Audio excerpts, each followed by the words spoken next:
여러분 안녕하십니까? 텍스에 대한 컨설팅의 김대기 대표입니다. 보험들을 많이 가입하고 계시죠? 네, 부모가 계약자고 자녀가 뭐 피보험자가 된다거나 뭐 남편이 계약자고 뭐 본인이 피보험자가 된다거나 뭐 이래가지고 보험들을 많이 가입을 하시는데요. 그래서 보험금이 나올 경우가 있겠죠. 뭐 암 진단금을 받았다거나 아니면은 뭐 수술이나 입원을 했다거나 또 거기에 대한 그 보험금이 나왔다거나요. 또 아니면은 뭐 사망했을 때, 네, 그 사망보험금이 나왔다거나 했을 때, 그러면은 이 보험금이 누구한테 가느냐, 수익자가 누구냐에 따라서 증여와 상속 문제가 발생할 수가 있습니다. 그래서 그 증여 상속이 누구한테 되는지 또 얼마가 되는지라는 것들을 우리가 좀 알아볼 텐데요. 여기서 우리가 이제 이 보험 계약자와 또 보험료 납부자라는 개념이 좀 이렇게 좀 어, 상이한 개념이 나오는데요. 보험 계약자가 보험료 납부자가 될 수도 있겠죠. 그러나 보험 계약자가 따로 있고요. 보험료 납부는 다른 사람이 할 수도 있습니다. 그렇다면 이 보험 계약자와 보험 납부자 중에 이 세금하고 관련해서는 누가 더 중요할까요? 둘 중에 누가 더 중요한 것인지 라는 것을 한번 보고 가도록 하겠습니다. 자, 보험은 이렇게 이 계약을 하시죠. 계약자는 누구냐? 또 피보험자, 보험의 대상이 되는 사람이요. 이 사람이 다치거나 이 사람이 사망을 했을 때 보험금이 나오는 거니까요. 그리고 그 보험금이 나왔을 때 누가 가져갈 거냐? 라는 것들이 이렇게 나눠지죠. 자, 아빠가 계약자고 아빠가 네, 본인을 피보험자로 네, 계약을 했고요. 그다음에 내가 죽으면 엄마한테 이 돈을 줘라. 라고 할 수도 있겠죠. 또 내가 뭐 수술금이나 입원금이 나오면 네, 그거를 엄마한테 주겠다라고 할 수도 있을 거고요. 또 엄마가 이제 계약자가 돼서 아빠를 갖다가 피보험자로 해서 엄마가 계약자가 돼서 또 엄마가 보험금을 타간다거나 아빠를 피보험자로 해서 자녀가 계약자가 되고요. 네, 또 이 수익은 자녀가 가져간다거나 이렇게 이 보험 계약은 여러 가지 방법으로 이렇게 할 수가 있을 겁니다. 그렇다면 여기서 이제 보험 수익자는 네, 이 진단금과 방금 말씀드렸던 사망보험금을 갖다가 수령을 하는 네, 가져가는 사람들인데요. 이 가져가는 이 수익자가 네. 세금은 어떻게 될 거냐 이겁니다. 네. 세금이 자기가 계약자고 자기가 수익자이기 때문에 세금을 안 가져가는 것이냐? 아니 세금을 안 내는 것이냐? 그렇지만 이게 아니라 세금을 내야 되는 경우냐라는 것들이 좀 이렇게 궁금해집니다. 그래서 그 부분에 좀 알아볼 텐데요. 자, 일단 방금 봤듯이 보험 계약자가 네, 이렇게 되든 이렇게 되든 크게 상관없이 이 보험 수익자가 뭔가를 갖다 받았을 때 말이죠. 받았을 때 세금에 관련해서는 이 보험 계약자는 그렇게 중요하지 않습니다. 계약자는 중요하지 않습니다. 음. 보험 계약자는 보험의 명의를 변경한다거나 또 보험 계약금을 해지를 한다거나 이런 권리가 있는 사람일 뿐이라는 거죠. 세금과 관련해서는. 그럼 세금과 관련해서는 이 보험 계약자가 누구인지에 상관없이 뭐가 더 중요하냐?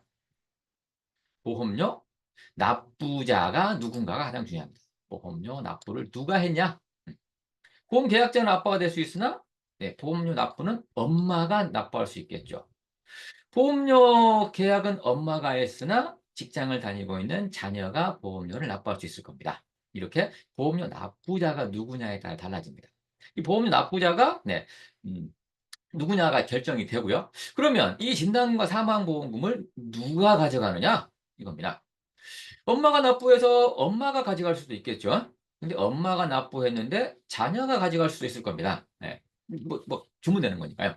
그래서 이 부분에 따라서 네, 이 보험에 대한 증여와 상속분이 달라지게 됩니다. 그래서 음, 이 보험 수익자가 누구냐에 따라서 네, 이렇게 한번 계산을 한번 해보도록 하겠습니다. 계약자가 누구냐, 피보험자가 누구냐, 수익자가 누구냐, 그리고 의무 납입 기간이 이제 한 20년인데 여기에서 납부자가 중요하다고 그랬죠.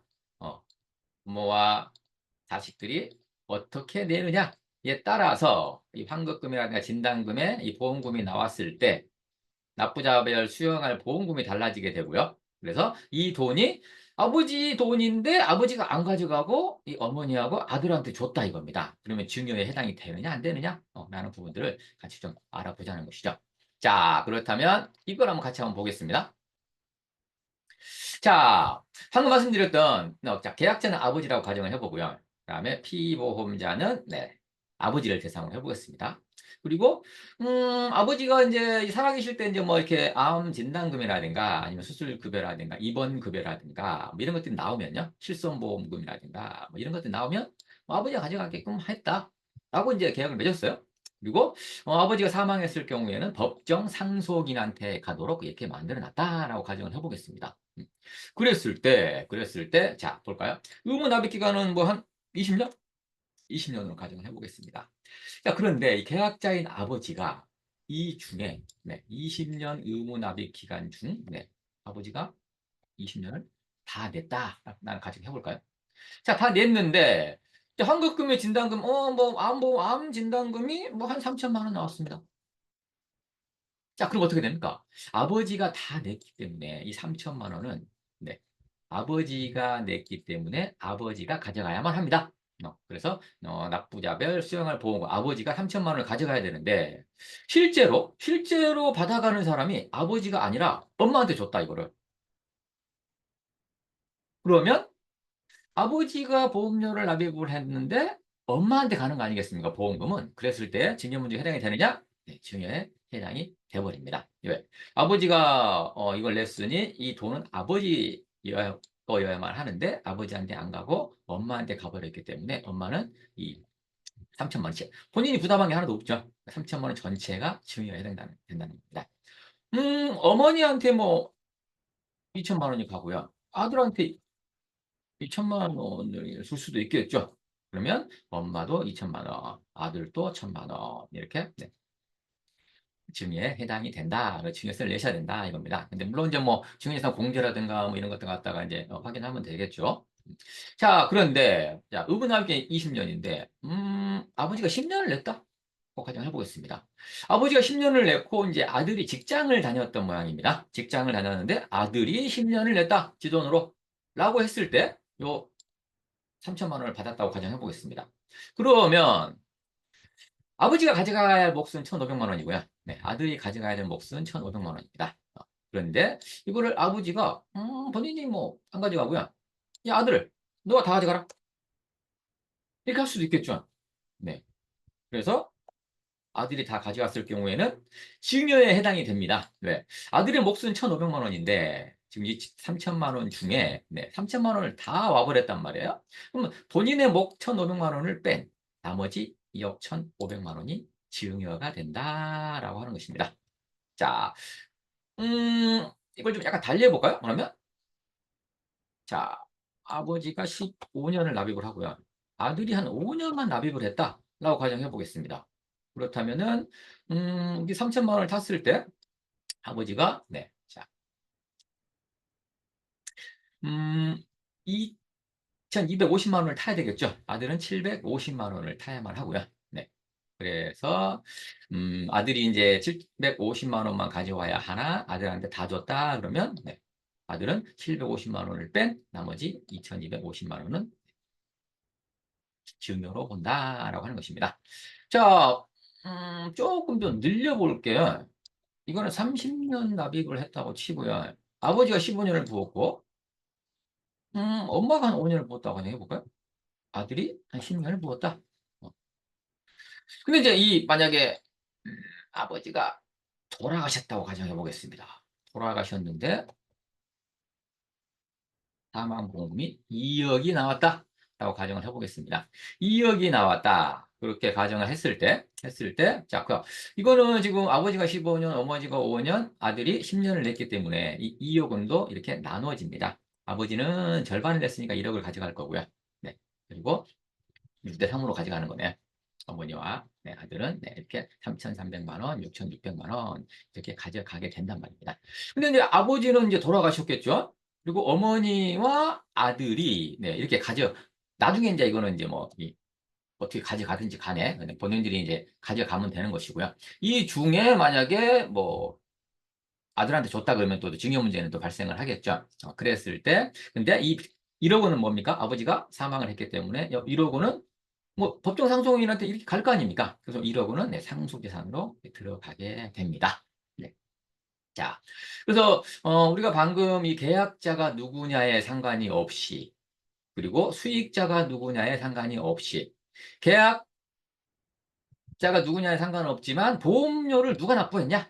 라는 것에 따라서 그리고 이 사망을 했느냐 아니면은 진단금이냐 라는 것에 따라서 또 누가 가져가느냐 수익자를 누구로 할 거냐에 따라서 증여 해당이 되느냐 그렇지 않느냐. 자, 아버지가 지금 2억 원에 뭐 마음 진단금을 샀다라고 가정해 보겠습니다. 아버지 1억을 가져가야 되나? 뭐 엄마한테 한 1억 주고요.